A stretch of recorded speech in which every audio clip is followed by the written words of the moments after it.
ఒక వ్యక్తి బాధ ఒక యాప్కి ప్రాణం పోసింది. అదే ఆరోగ్యదాత. ఆ కథ ఏంటో చూద్దాం. Ambulance late. ఓ ప్రాణం గాల్లో కలిసిపోయింది. ఆ కుటుంబం అరుపులు ఎప్పటికీ మర్చిపోలేం.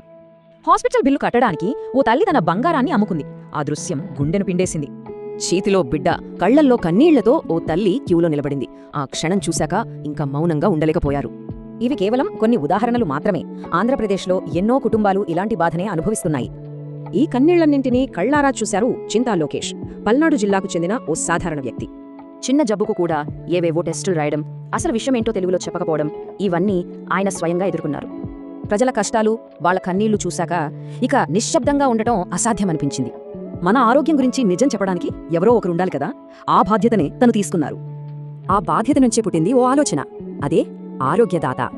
అసలు ఈ అయోమయానికి టెక్నాలజీతో ఒక పరిష్కారం దొరికితే ఎలా ఉంటుంది? చాలా హాస్పిటల్స్ తప్పుడు బిల్లులు వేసి జనాలను భయపెట్టి డబ్బులు గుంజుతున్నాయి. దీనికి పరిష్కారంగా వచ్చిన బిల్లు నిజమో కాదో ఏఐతో ఆటోమేటిక్గా చెక్ చేసేయొచ్చు. ఒకప్పుడు పథకాల గురించి కన్ఫ్యూజన్, ఇప్పుడు ఒక్క క్లిక్తో మొత్తం సమాచారం. ఇదే ఆరోగ్యదాత మార్పు. వచ్చిన జబ్బు ఏంటి, ఏ డాక్టర్ని కలవాలి, ఏ హాస్పిటల్కి వెళ్ళాలి, అన్నీ ఈ యాప్లోనే. ఇది కేవలం ఎమోషన్తో పుట్టింది కాదు, ప్రతి ప్రాణం విలువైనదనే నమ్మకంతో నిర్మించారు. ఇకపై అంబులెన్స్ కోసం, బిల్లుల కోసం ఎవ్వరూ ఏడవకూడదు. అదే ఈ app vision.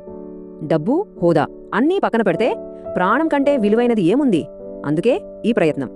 Ambulance, bill, report, సరైన హాస్పిటల్, వీటి కోసం ఎవ్వరూ ఏడవకూడదనే రోజే ఆరోగ్యదాత పుట్టింది.